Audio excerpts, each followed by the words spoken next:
katanya lu punya pertanyaan buat gue. Ada sih, Yas. Misalnya nih, Yas. Di dunia ini, kagak ada duit. Iya. Lu masih ngejar mimpi lu nggak? Wah, tuh anjing. Kayak mimpinya beda deh sih. Kayak enggak.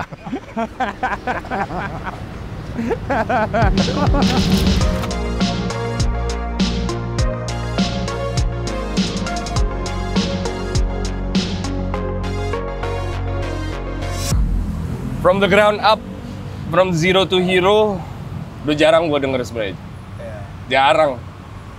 Sekarang yang gue denger kayaknya nerusin perusahaan bokap. Beruntung ditemukan gitu. Atau bisa dibilang ngasilin sesuatu dari tabungan. Orang yang paling susah diwawancara, orang yang paling susah ditemuin. Salah satu brand terbesar di negara ini. Aji. Halo. 4 tahun gue nunggu ngobrol sama lo. 4 tahun. Kenapa lo gak suka diwawancara? Karena gue bukan speaker ya. Gue bukan speaker dan gue tahu apa kekuatan gue dan gue tahu apa kelemahan gue. Kelemahan gue tuh ngomong. Ngomong gue tuh kayak nggak bisa dikontrol dan segala macam. Jadi gue pikir ya udah, dengan gue nggak usah keluar sama sekali. Berarti pertanyaan kedua adalah kenapa akhirnya mau diwawancara? Menurut gue ini adalah momen yang gue nantikan selama berbelas-belas tahun, dan di momen ini juga gue pengen sharing sih. Ya momen dimana kemarin 2 minggu lalu kita rilis sama Neighborhood sih. Ya, jadi gue pengen momen ini jadi monumental gue untuk keluar dan akhirnya gue sharing sih ke lo dan ke teman-teman gitu. Gue rasa sebetulnya yang kita pakai hari ini beyond dari sebuah kolaborasi. Karena kalau orang punya brand, ini terlepas lo seorang creative director, kalau lo punya sesuatu lo nggak bisa datang ke Neighborhood bilang tok tok tok. Ada proses Ji, ya kan? Dan proses lo balik lagi tadi belas-belasan tahun.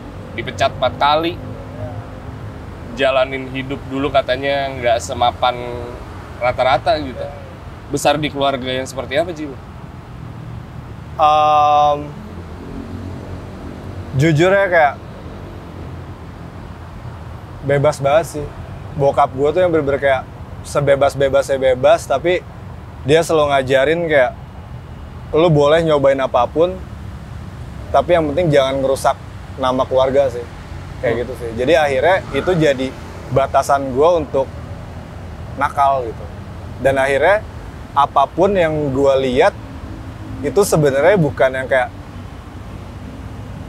gue harus seperti bapak gue atau gue harus seperti emak gue, tapi gue diajarkan untuk semakin banyak lu melihat, semakin banyak lu tahu. Dan akhirnya bapak gue tuh cuman ngasih lihat aja. Dan akhirnya yaudah lu pikirnya sendiri gitu.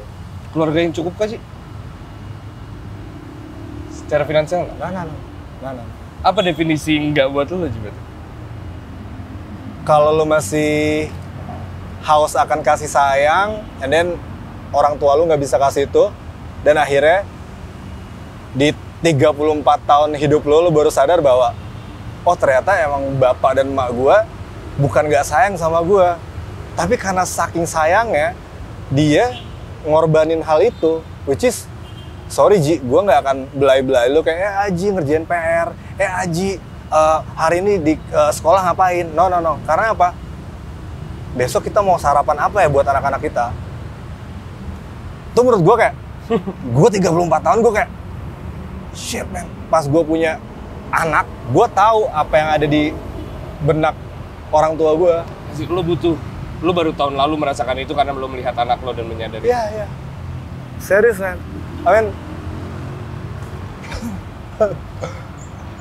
Tapi besar di Jakarta.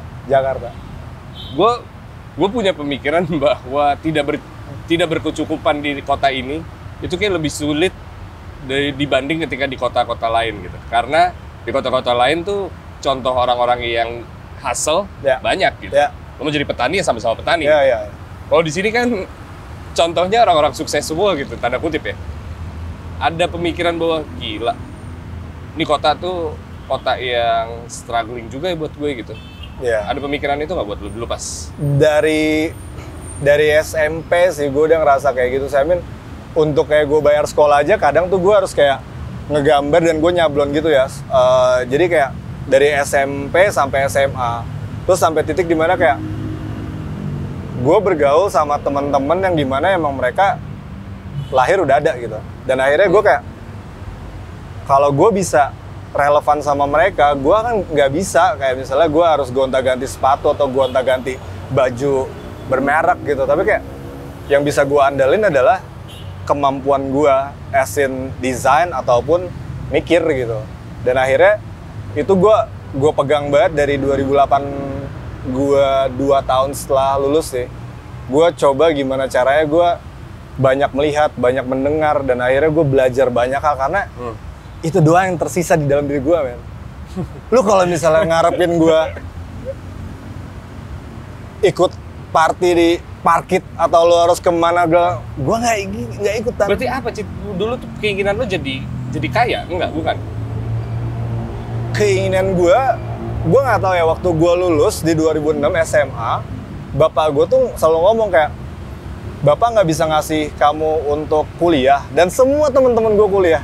Terus tapi bapak gue selalu ngomong, tapi one day kamu bakal lebih berhasil daripada teman-teman kamu yang kuliah. Dan itu gue pegang terus, gue kayak, how man, how? Sedangkan akhirnya gue pernah tuh gue ke UI, terus gue ngeliatin teman-teman gue, anjing seru banget, gue bilang, tapi kayak, oh yaudah gue ingat.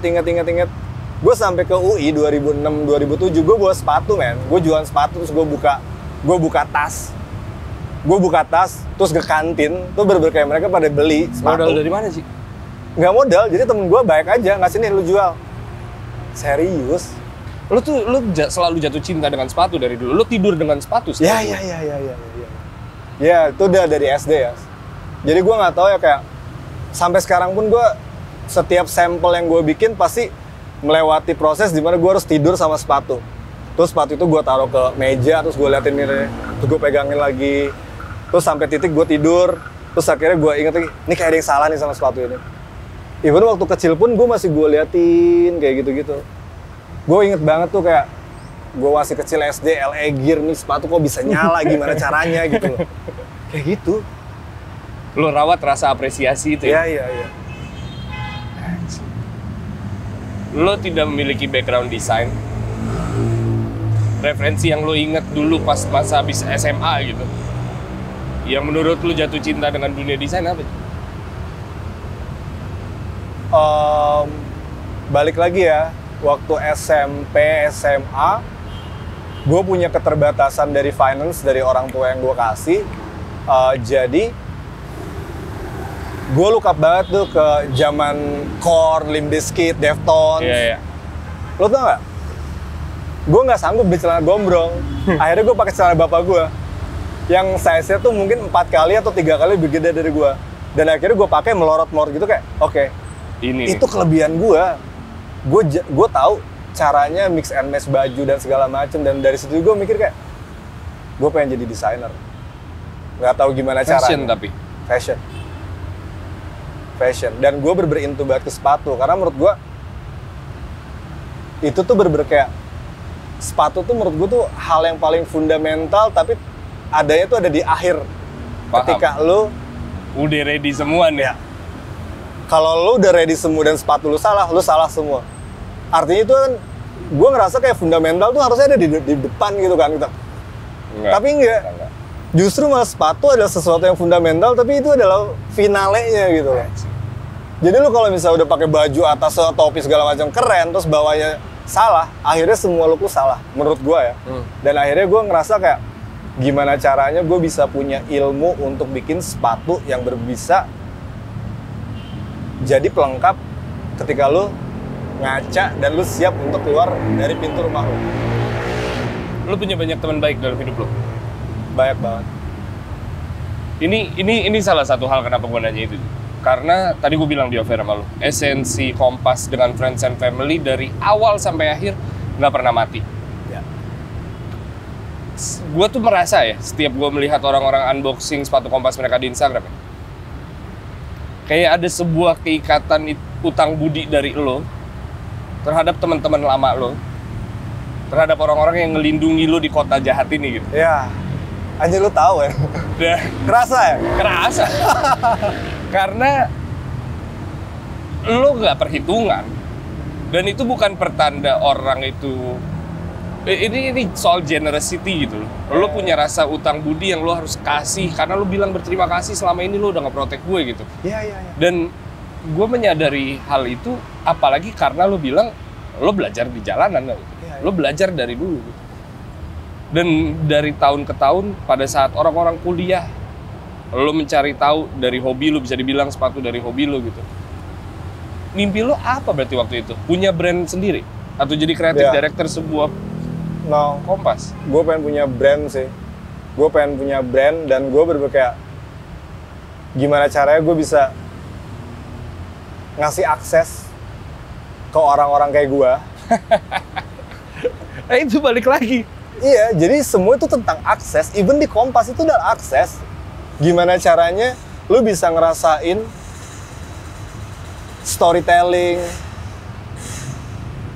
proses, dan akhirnya gue ngasih akses ke orang-orang yang dengan financial tertentu, lu ngerasa cool sama kayak orang yang ada di titik tertentu. Paham. Tapi gue harus ngomongin sesuatu yang agak sensitif. Apa? Dan ini lebih sensitif daripada keluarga menurut gue. Apa tuh? Jumat Dan juga- 13 Desember 2019. Gue mau nanya ke lo nih ya. Kalau ngomongin akses, berarti akses adalah untuk semua orang. Ya. Itu hari di mana lo berdiri di sana menggunakan ini. Celana pendek. Iya. Itu bertolak belakang dengan apa yang lo omongin barusan sih. Iya. Sekarang kalau itu tuh 4 tahun lalu ada kan? 4 tahun lalu. Iya. Gua ngomong itu barusan yang lo rasain apa sih? Gua nggak tahu ya bisa kayak gitu ya. I mean like gue sama tim Wall of Fate, PMP, Old Blue tuh kayak kita ya udah bikin produk aja. Udah bikin produk aja gitu. Produk tuh nomor 1 gitu kan. Dan akhirnya sampai kayak gitu gue kayak even kayak gue tuh harusnya nidurin Abdul anak gue. Makanya gue pakai kesana pakai sendal dan pakai celana pendek. Terus gue naik Gojek, gue pakai jaket karena dingin banget. Karena tim gue bilang, Bray lo harus kesini. Bray lo yang bener aja, ini udah jam 8 apa jam 9 gitu. Ini mau rusuh. Serius loh, serius. Dan sampai sekarang gue nggak tahu kenapa orang sampai kayak craving banget itu barang. Gue nggak tahu. Jujur gue nggak tahu.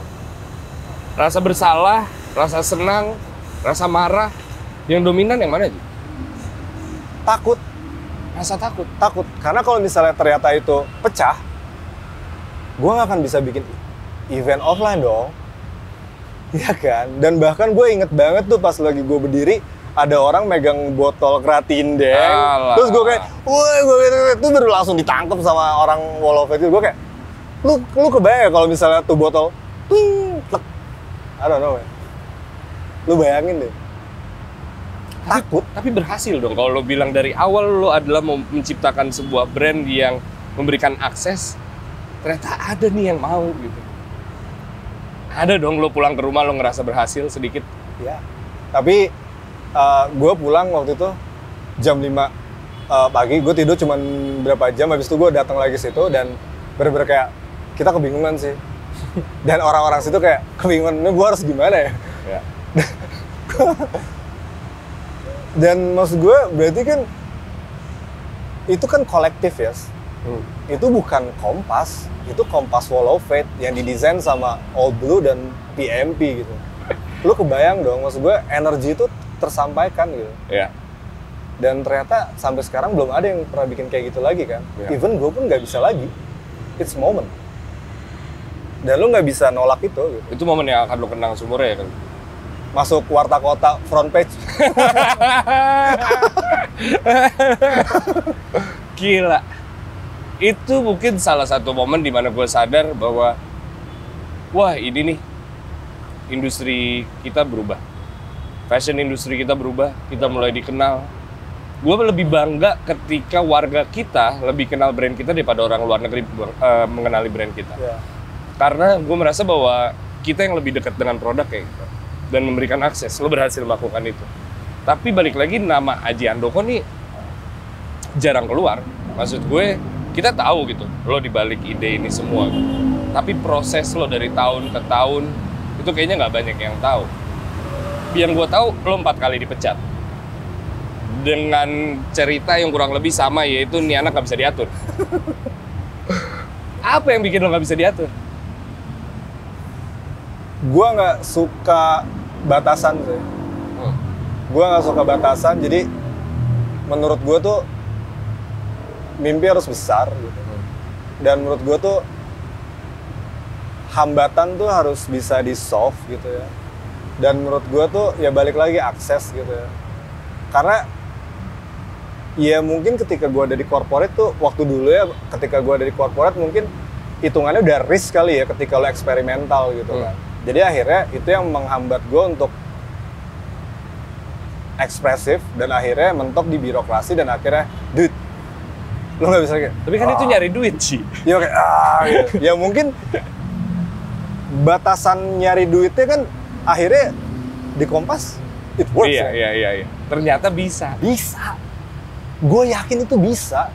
Karena menurut gue kalau lo nggak unik, apa yang lo jual? Lu bayangin ya, maksud gue kayak lu nggak usah bikin brand ya. Tuhan nyiptain kita dengan keunikannya masing-masing. Kumis lu bentuknya kayak gitu, kumis gue kayak gini. Dan akhirnya kumis lu itu dari identity lu. Dan itu yang lu jual ketika lu. Iya. Terus kenapa gue harus bikin brand sama kayak orang lain? Gue harus punya unik sendiri gitu. Dan ketika gue ngomongin ngedevelop tentang keunikan itu, mentok di deadline dan segala macam. Jadi apa yang gue bikin tuh kan dalam gitu ya, prosesnya panjang gitu. Jadi kadang nggak matching lah. Gitu. Keyakinan gue dengan keyakinan manajemen gitu. Nah itu dia berarti selama lo berproses banyak yang nggak percaya sama lo, ya kan? Tapi ada satu yang percaya sama lo. Ya. Pak Gunawan. Kahar Gunawan. Dia orang yang paling percaya sama gue. Even dia ngasih gue kehidupan ya. Bahkan ketika kehidupan itu belum ada. Amin. Dia ngasih gue freedom. Dia ngasih gue freedom dan sampai detik ini gue duduk di sini, freedom itu masih ada. Dan freedom itu adalah hal yang diimpikan semua kreator. Even lu sebagai manusia aja lu ngedambain banget yang namanya freedom kan. Dan lu bayangin deh ketika lu berkarya, lu punya hobi, lu punya keyakinan, dan lu nggak punya batasan. Apa yang Pak Kahar Gunawan percaya sama lo di awal? Apa yang membuat dia percaya? Gak pernah gitu lu duduk sama dia terus nanya, lo kenapa percaya sama gue dari awal gitu? Karena dia ngeliat, nih anak beda. Jawabannya cuma itu doang. Nih anak beda. Nih anak beda, dan akhirnya gue cerita banyak hal yang segala macam. Ya udah, ya udah. Aji bikin apa yang Aji mau. Gue rasa perasaan itu harus mutual. Ya. Kompasmas adalah sebuah PT tahun 1983. Iya. Membuat sebuah sepatu, beberapa line, in fact, salah satunya paling terkenal adalah Velocity. Ya. Tahun 98 krisis, PT tersebut tutup. Nggak ada yang tahu setelah itu, Ji. Nggak pernah keluar, datang gitu ke kuping gue. Nama PT Kompas itu. Berarti hampir 10 tahun kemudian. Hampir 20 tahun kemudian. Lo percaya dengan sebuah PT ini yang betul-betul terbakar menjadi abu. Kalau gue ngomong perasaan harus mutual, wajar Pak Gunawan percaya sama lo karena dia punya sesuatu yang mau dia bangun lagi. Kenapa lo percaya dengan sesuatu yang udah menjadi abu? Story gitu. Jadi karena Jadi sebelum 2018 gue join full di Kompas, gue kan udah kenal dia 2012 kan. Jadi ketika gue lagi ngedevelop brandnya ARL itu, gue keliling-keliling pabrik. Even gue ke pabrik yang ngerjain Kompas sekarang, gue ngerjain ARL 2012, gue ditolak. Serius. Jadi gue butuh hampir kayak 8 tahun, dan akhirnya gue bisa kerja sama pabrik tersebut ya. Lu bayangin gak? Dan akhirnya ketika 2012 gue keliling pabrik, ada satu pabrik yang bener-bener kayak nerima gue untuk kuantiti kecil. Kenapa? Terus dia bilang kayak, gue pengen kasih wadah ke anak-anak muda Indonesia untuk berkarya. Saya tahu kalau misalnya di pabrik-pabrik itu ada minimum kuantiti belasan ribu anak muda Indonesia nggak sanggup segitu. Dan akhirnya kita dapat dengan kuantiti yang sedikit. Dan akhirnya itu momen dimana gue sama Pak Gunawan kayak, oke. Dan kenapa gue believe banget sama dia, gue demen sepatu dan gue nggak bisa, gue belum pernah nyemplung nih di apa manufaktur gitu kan. Dia ngebebasin gue sejak pertama kali gue kenal di 2012, yang bahkan gue sebenarnya kan kayak dia vendor kan, tapi gue kayak gue belajar banget dan dia ngebebasin, oh ini Ji ini, dan akhirnya gue mau ini Pak, gue mau itu, dan akhirnya di situ juga dia ngeliat, wah ini beda. Dari selama 20 tahun atau 35 tahun dia ada di pabrik itu, dia bisa ngeliat bahwa oh di Indonesia ada toh anak yang kayak gini. Serius. Mimpi lu jadi kenyataan? Ya. Pak Gunawan change your life? Absolutely.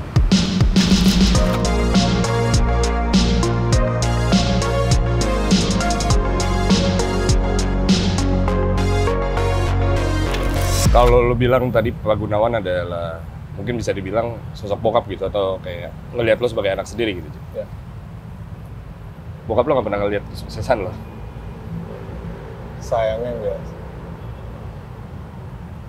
Memang titik apa yang lo ngeras? Ada nggak titik? Enggak, karena kayaknya ada lah titik setiap anak yang ngerasa kayak, gue harap bokap gue ngeliat ini. Apalagi yang bokapnya udah nggak ada gitu ya. Apa titik lo yang gue harap dia ada gitu? Gue nggak pernah ngerasa ketika gue mencapai sesuatu terus gue nyesel kayak harusnya bapak gue ada di sini. Tapi bahkan sebelum gue jadi gitu ya, gue nggak tahu ya kenapa kayak banyak orang tua tuh selalu ngomong ke anaknya, ini anak pasti berhasil, ini anak pasti berhasil. Nah, gue nggak tahu itu adalah motivasi atau emang dia punya sense, ini anak bakal jadi nih, ngerti nggak? Iya. Dan bapak gue nggak pernah ada sedetik atau sekecil apapun bener-bener kayak lo anak nggak berguna, no. Tapi dia selalu ngomong, lu bakal jadi. Nah, gue nggak tahu itu adalah sesuatu dia bisa ngelihat future atau emang kayak ya udah lu anak gue, lu pasti ya udah gue kasih manis-manisan deh kayak gitu. Jadi akhirnya ketika bokap gue gak ada, terus banyak banget hal yang gue capai, even momen dimana kayak di Grand Indonesia gue capai itu, terus akhirnya gue bikin campaign yang lumayan gede banget, FR2 yang gue bikin kuning tuh Jakarta. Gue agak sedih sih, kayak maksud gue kayak, wah bokap gue gak tahu lagi gitu. Tapi kayak, oh tapi dia tahu kalau gue bakal. Dia tahu kok dari awal gitu. Bahkan dia tahunya dari awal. Iya, ya udah. Gitu. Jadi gue kayak, ya gue yakin dia pasti tahu sih. Lu punya anak sekarang. Ya. Lu ada di posisi itu, Ji. Ya. Jadi ya makanya sebuah kalimat itu bisa mengartikan banyak hal gitu sih dalam perkembangan diri lu ke menuju dewasa gitu kan. Jadi kayak ya gue belajar banget sih dari bokap gue, dia nggak ada sedikit pun keraguan sih untuk milih gue untuk kayak lu bakal jadi gitu. Dan gue juga nggak tahu ya, karena kesuksesan seseorang kan poinnya kan beda-beda gitu. Tapi menurut gue ya mungkin ketika gue dihadapkan untuk bertemu sama Aji 8 tahun umurnya gitu, dia kayaknya bangga deh dengan apa yang gue sekarang. Iya nggak sih? Iyalah. Iya. Lu memiliki anak itu juga cerita yang unik. Kita ngomongin sedikit tentang cinta. Ya. Pertemuan lu dengan istri dan menjadi sebuah pernikahan tuh menurut gue sesuatu yang sangat unik untuk seorang desainer, kreatif director. Gue nggak akan kaget kalau nikahannya adalah menggunakan jas yang luar biasa di sebuah taman yang sangat indah. Gila. Lu mau bahas ini beneran? Budget ratusan juta, itu make sense menurut gue. Ya. 500.000 lo kawin. 500.000 bro, 500.000 dan itu pun kasbon bro. Ceritanya gimana sih? Jadi ya gue pacaran sama istri gue yang sekarang tuh setahunan lebih gitu. Terus kayak papinya dia meninggal. Terus akhirnya gue ditelepon lagi meeting di Sritex tuh, lagi bener-bener kayak kita pengen bikin baju waktu di Elders lah ya. Terus akhirnya papi meninggal, ya udah akhirnya kita bener-bener kayak gue pulang,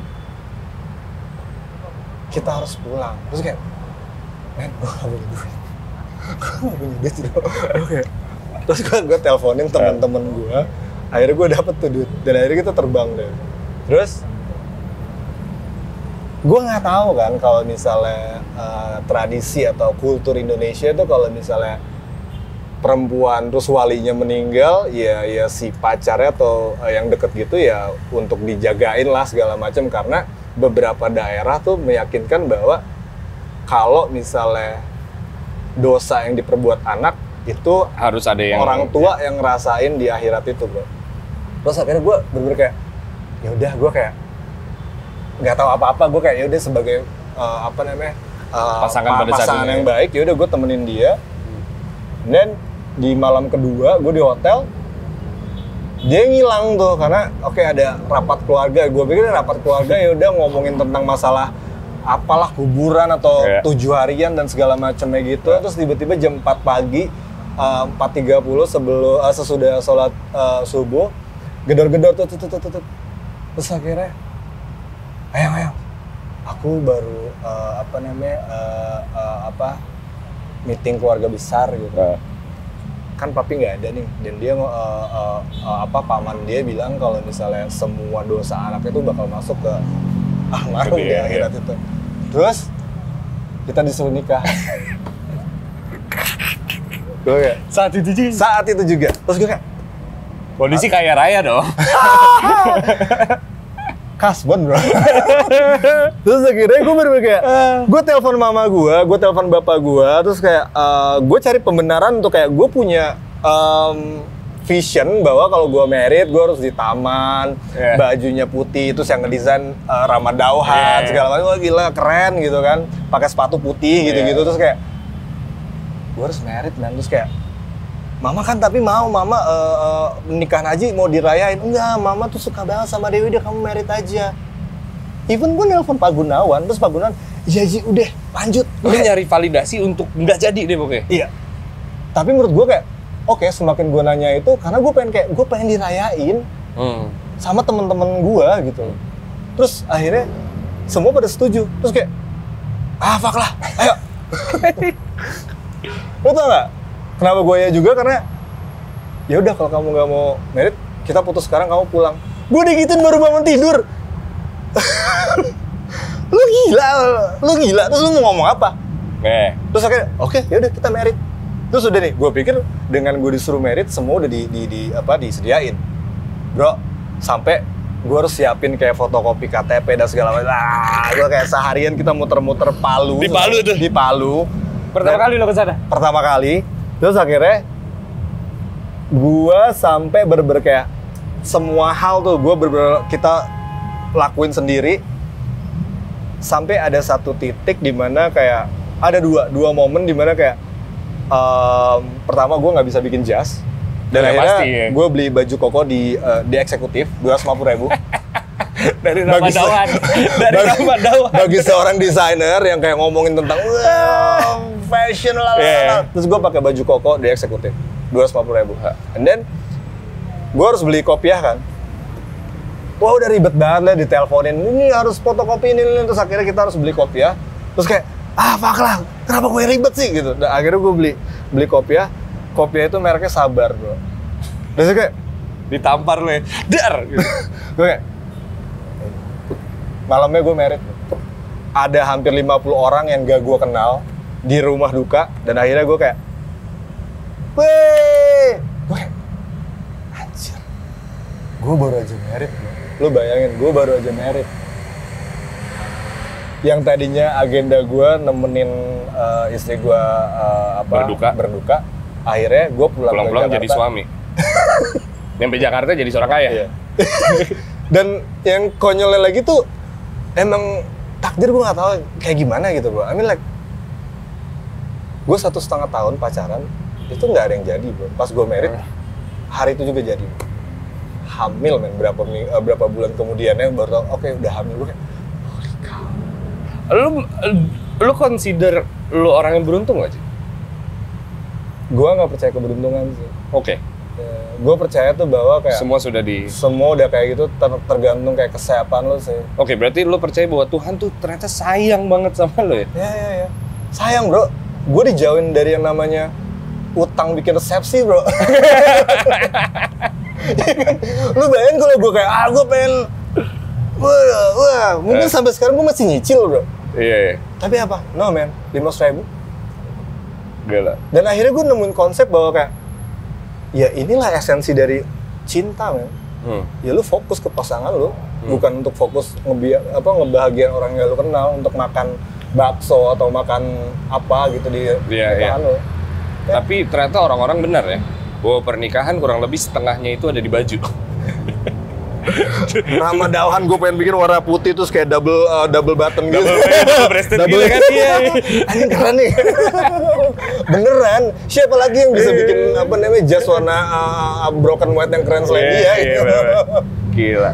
Tapi lo jadi seorang ayah sekarang, lo menjalani rumah tangga juga, menjalani sebuah bisnis gitu. Gue mau ngomongin soal waktu. Oke. Absensi bokap atau nyokap pada dulu itu kan sekarang menjadi lo memahami gitu. Ya. Tapi kan lo juga harus memahami rasanya jadi anak lo. Ya kan? Yang lo memahami jadi diri lo sendiri dulu gitu. Gimana cara lo membagi waktu, karir, keluarga, berkarya? Karena lo seorang seniman, lo pasti butuh waktu sendiri untuk membuat sesuatu gitu. Gimana caranya?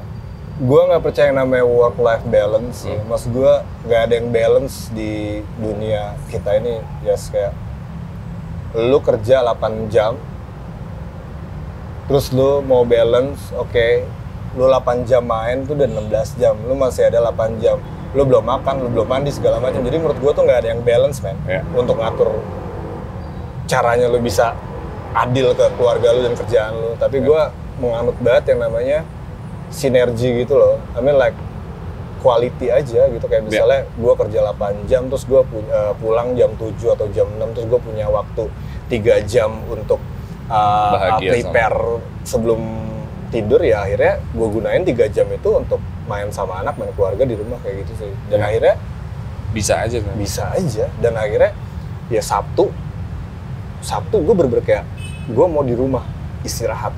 Minggu kita seharian kemana, dan itu bener-bener gue lakuin terus, dan gue ngerasa kayak itu bukan sesuatu yang balance, tapi itu sesuatu yang memang selayaknya kayak gitu. Karena sesuatu tuh harus ada yang bisa dikorbanin gitu sih. Apa yang lo korbanin 5 tahun terakhir? Kesenangan gue sendiri. Oh ya? Gue nggak party bro. Dan bahkan gue nggak nongkrong malam-malam bro. Even kayak gue nongkrong, gue nonton konsernya Saniter tuh yang di situ. Iya. Ketemu Renda Rais. Wah, boleh juga keluar. Iya, gue keluar terus kayak satu lagu. Beb, gue harus pulang, Beb. Kenapa lo? Kan Dewi udah ngizinin. Gak nyaman gue. Oh. Gue pulang aja deh. Gue mendingan ketemu anak gue. Bahagianya jadi beda, Eji. Gue pulang, bro. Iya. Gue pulang. Terus akhirnya sampai rumah kayak, lah, kok kamu pulang? Gak nyaman. Serius, man. Serius kan? Ya karena ya gue ngerasa kayak ya udah. Iya. Ya udah. Waktunya juga udah nggak di situ. Dan bahkan gue kan udah banget kayak minum terus kayak joget-joget nggak bisa kan. Tapi itu nggak sesuatu yang gue sedih-sedih banget, karena menurut gue di rumah gue happy banget. Iya. Ya kan, di rumah gue happy banget, anak gue lucu banget. Iya. Dan kayak semua orang selalu ngomong kayak, golden age kan dari 0 sampai 5 tahun dan tuh nggak akan bisa berubah kan. Dan Jadi lu mau sedetik pun sama dia? ya, semua temen-temen gue yang udah ngelewatin golden age dan dia nggak ada di situ, dia nyesel bro. Ya? Gue bilang, Paham. gue nggak mau jadi kayak dia. Iya. Ya udah 5 tahun, ya udah ayo 5 tahun. Ya udah, No big deal. no big deal man. Iya. Jadi hidup gue ya udah, gue kayak sesimpel itu, kerja, rumah. Ya. Udah. Yang big deal adalah sepatu yang gue pakai. Abis ini kita ngomongin di dalam, sekalian gue mau ngeliatin yang lain.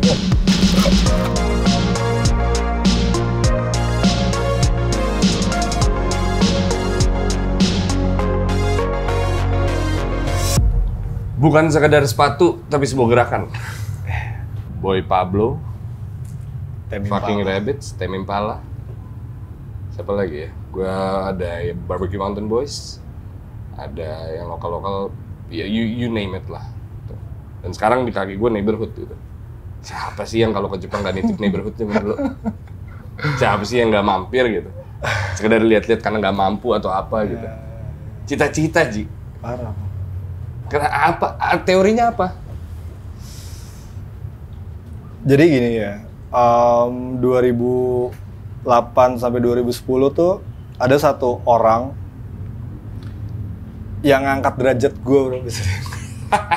Alias Yang Sony Dien, dia tuh yang bisa ngelihat kayak, ya udah lu mau nggak? Jadi gue waktu itu gue tuh jualan tali sepatu, jualan tali fade lace gitu. Terus akhirnya dia ngerasa kayak, lu mau nggak masukin tali ini ke toko gue di Plaza Semanggi di loker itu. Terus akhirnya udah dia ngangkat derajat gue bro. Yang tadi gue cuman bermimpi kayak pakai sepatu inline tuh. Terus akhirnya gue dikenalin ke The Locker di mana kayak waktu itu Nike SB lagi gila-gila banget. Ya udah akhirnya gue jadi supplier mereka, deket sampai titik di mana gue ngelihat satu sepatu Adidas Gazelle Neighborhood. Oh wow. 2008 kalau nggak salah tuh kayak buat Berlin. Terus akhirnya gue demen banget putih dan hitam kan. Gue demen banget putih hitam udah itu aja. Terus kayak pas gue ngeliat sepatu itu kayak anjir nih bagus banget. Akhirnya ada kaos Supreme Neighborhood ulang tahun mereka. Gue kayak ini apaan sih Neighborhood gitu kan. Akhirnya dikasih tahu Neighborhood tuh ini. Dan hari pertama gue tahu Neighborhood, gue dalam hati ngomong, one day gue bakal kerja bareng sama Neighborhood. Dan itu 2008. Terus akhirnya gue kan tipe orang yang tahu banget momen gitu ya. Jadi kayak gue nggak cukup gue harus kejar sampai obses dan segala macam. Jadi yang bisa gue lakuin adalah gimana caranya gue bisa equal sama apa yang mereka lakuin. Satu-satunya cara adalah ya gue kerja keras ya. Gue kerja keras, terus 15 tahun kan. Terus gue kayak kerja keras, belajar dan segala macamnya bla bla bla sampai titik di mana gue ngerasa gue harus ada di Jepang. Karena ketika lu bisa naklukin Jepang, lu bisa naklukin dunia. Terutama di fashion dan sepatu ya? Ya, dan akhirnya salah satu mimpi gue adalah gimana caranya gue bisa kolaborasi sama Neighborhood. Dan lu tahu, gue punya kecenderungan semua yang gue dapetin sekarang, detik ini nih yang gue pakai, yang gue punya segala macam itu adalah apa yang gue mau, presisi. Dan tuh gue catet. Dan setiap hari gue omongin terus sebelum tidur dan bangun tidur. Sampai gue bilang, gue mau ini, gue mau itu, gue mau ini. Dan bener-bener kayak sampai telinga lu tuh kedengeran, sampai rambut-rambut di badan lu sampai geter man. Dan tuh gue tulis man, gue tulis terus-terusan. Dan 2 tahun lalu, gue ngomong sama si Rijal, tim desain gue, kayak gue lagi nyetir. Jal, tolong tulisin Jal. Momen 25 tahun Kompas, kita harus kolaborasi sama brand A, B, C. Dan disitu ada Neighborhood. Dan gue sangat amat menganut paham yang namanya fake it till you make it. Dan gue punya folder ya di laptop gue. Gimana caranya gue berkolaborasi sama brand-brand yang gue suka? Ya udah, gue bakal bikin initial design. Dan Neighborhood Kompas ada di dalam file itu 2 tahun yang lalu. Dan di saat itu terjadi, semua hal itu tentang strategi. Oke, gue datang ke Jepang, ngapain gitu? Iya, lu nggak ke negara orang terus datang ke toko kayak, gue punya desain nggak gitu lah. Bisa, iya. Dan akhirnya gue tahu bahwa mimpi kalau lu mau wujudin, lu harus bisa ukur. Lu harus bisa ukur. Kapan lu mau wujudkan mimpi lu? Bagaimana lu mau mewujudkannya? Dan dengan siapa lu bisa mewujudkan itu? Terus gue mikir, siapa yang bisa bawa gue ke neighborhood nih? Satu orang itu lagi. Sony. Selama belasan tahun gue temenan sama dia, dia sahabat baik gue, dia kakak gue gitu. Terus gue bener-bener kayak, dia bolak-balik Jepang hampir tiap bulan, tapi nggak ada yang melihat dia seperti apa yang gue lihat gitu loh. Dan akhirnya kita datang sama-sama bahwa ini gue punya desain, gue pengen libatkan lo di dalam proses kreasi Velocity. Dan akhirnya dia bilang, ini sepatu Jepang banget nih. Ya udah oke. Prototipe itu dipakai sama dia ke Jepang. Dan akhirnya dia nggak memasarkan sepatu, ini Kompas. No. Tapi dia pakai aja. Kalau orang udah recognize, kayak, wih sepatu apa tuh? Dia ke Comme des Garçons, sepatu apa tuh? Terus akhirnya approve. Langsung gue bulan depan, ayo kita berangkat. Dan akhirnya, lu tahu background gue kayak gimana. Jadi hal-hal apa yang gue punya tuh gue selalu bener-bener kayak gue hitung banget, ngerti nggak lo? Even kayak gue keluar negeri pun gue hitung banget. Dan gue baru pertama kali ke Jepang tahun lalu, men. Gue luka banget ke Jepang, tapi gue baru punya kesempatan untuk ke Jepang tahun lalu. Dan gue bertahun-tahun selalu punya mimpi bahwa one day gue ke Jepang, gue bakal bawa karya gue dan gue bakal keliling-keliling toko untuk ngajak kerjasama. Iya. Dan akhirnya ketika momen tahun lalu itu gue bawa Velocity sama Sony, yaudah kita list down tuh, kita mau kemana aja. Dan kita berdua kayak salesman, man. Bawa box gede-gede banget, kita keliling-keliling Jepang, hujan-hujanan segala macem sampai oke, kita harus dapetin vibe Jepang gimana cara. Ya udah, kita bener-bener networking dan kita pilih bener-bener kayak partner yang bakal bener-bener ngangkat siluet ini biar bisa jadi Jepang banget. Karena ini gue inspirasinya adalah City Boy kan. Nah City Boy itu lahir di Jepang. Jadi untuk mendapatkan vibe City Boy style, ya kita harus kerjasama sama fotografer, model, dan stylist yang bener-bener kerjain City Boy, which is Popeye Magazine dan segala macam. Iya. Dan kita kerja sama orang-orang top. Dan di situ juga akhirnya gue punya kesempatan untuk ke headquarter Neighborhood. Dan gue nggak tahu. Itu tuh bukan di ininya kan, berarti bukan di apa Neighborhood tuh di mana sih itu Omotesando kan? Bukan di situ berarti. Ini lebih top tier lagi. Ini bener-bener kayak di gedungnya mereka nih ya. Dan tuh bener-bener kayak kita bawa tuh sepatu dan gue bener-bener kayak anjir, gue sama Sony kayak oke, strateginya ABC bla bla bla. Terus akhirnya tiba-tiba Shinsuke Takezawa turun, bro. Gue kayak Shinsuke Takezawa turun. Akhirnya ya udah kita kenalan bla bla bla bla bla. Ya udah. Lu tau nggak sebelum dia turun kita harus udah pulang, bro. Gua sama Sony harusnya udah ninggalin tuh headquarter.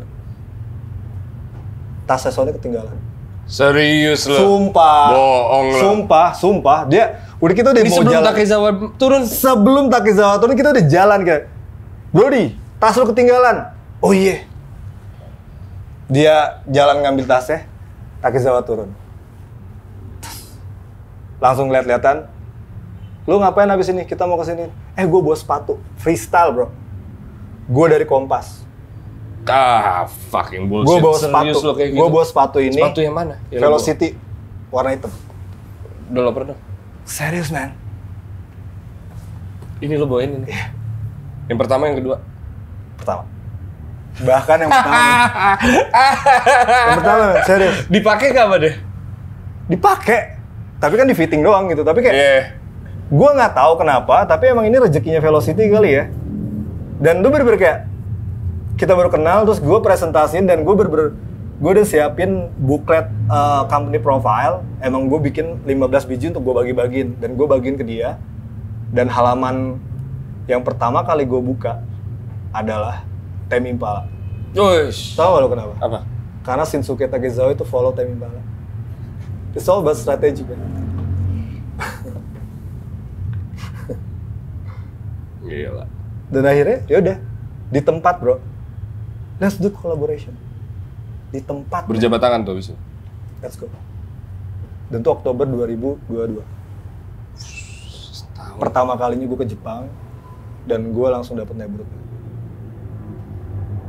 Dan akhirnya kemarin ketika rilis gue makan malam sama neighborhood team, itu setahun tepat gue berangkat. Terus gue kayak oke. Dan mereka happy banget men tentang kolaborasi ini. Wow. Gue speechless. Susah dong buat ngalahin ini. Untuk ngalahin perasaan ini nih. Mimpi lu 15 tahun gimana?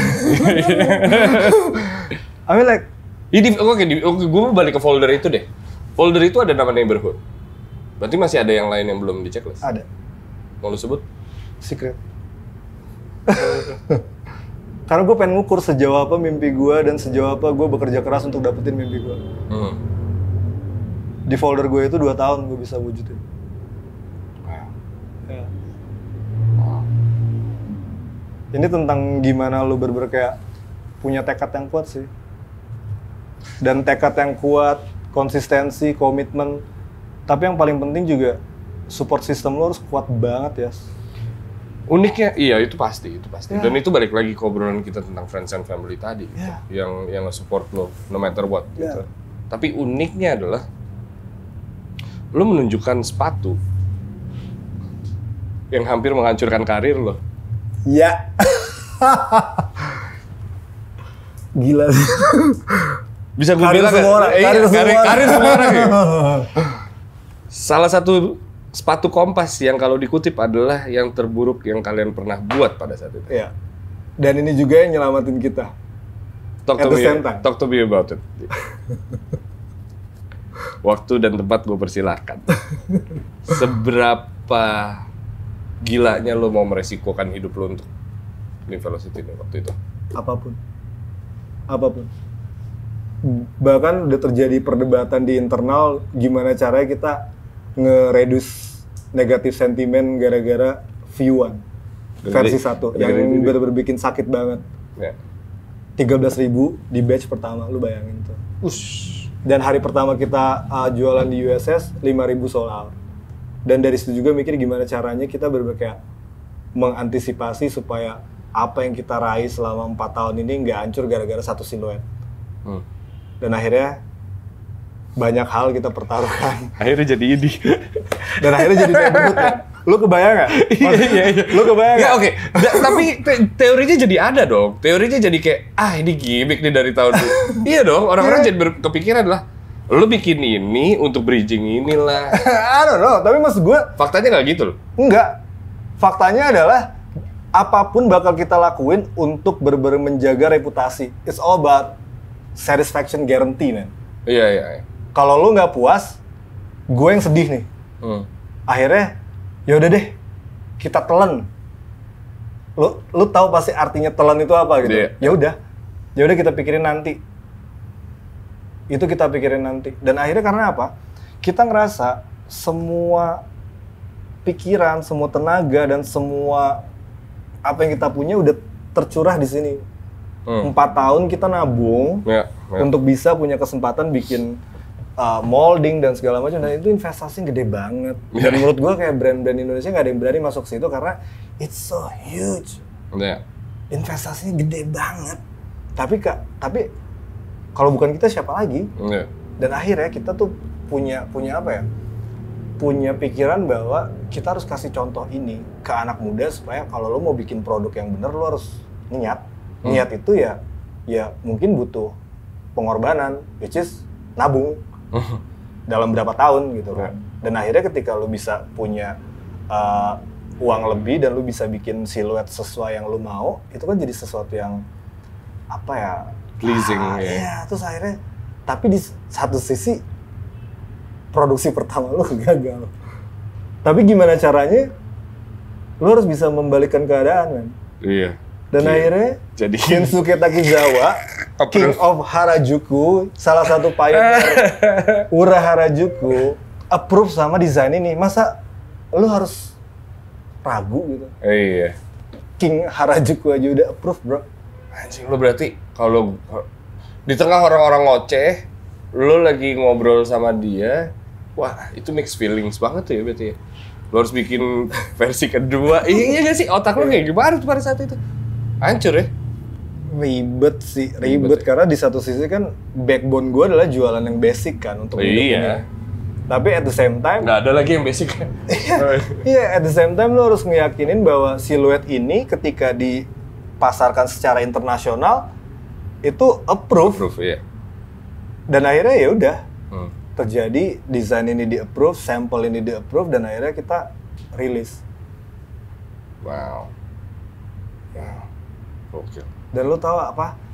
Ketika proses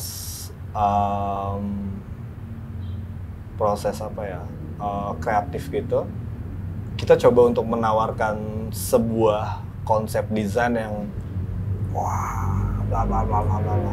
Terus akhirnya Sekompleks Proto. ya. Lu ngasih. Iya. Terus kata dia? Terus Shinsuke ngomong, kita respect banget sama desain Velocity. Kita pengen ngebiarin Velocity se-OG mungkin, tapi kita bakal ngedesain dengan cara neighborhood. Lu bayangin itu. Dan akhirnya cuma ya udah, gue bikin all black. Gila. Ya. Se-effort. Gue penasaran apa yang terjadi dengan ribuan sepatu sisa yang tidak terjual. Nanti kita pikirin lagi sih itu. Itu ya lumayan pusing. Tapi menurut gua ya udah, itu nanti kita pikirin aja. Nggak tahu gimana caranya, yang penting apa yang kita sajiin sekarang adalah sesuatu yang bikin lo puas gitu. Iya. Ya. Yang udah cukup puas. Ya. Agak sulit sekarang untuk ngalahin apa yang udah lo lakuin gitu, seperti apa yang gue bilang tadi. Cuman Kompas emang arahnya mau kemana lagi sih?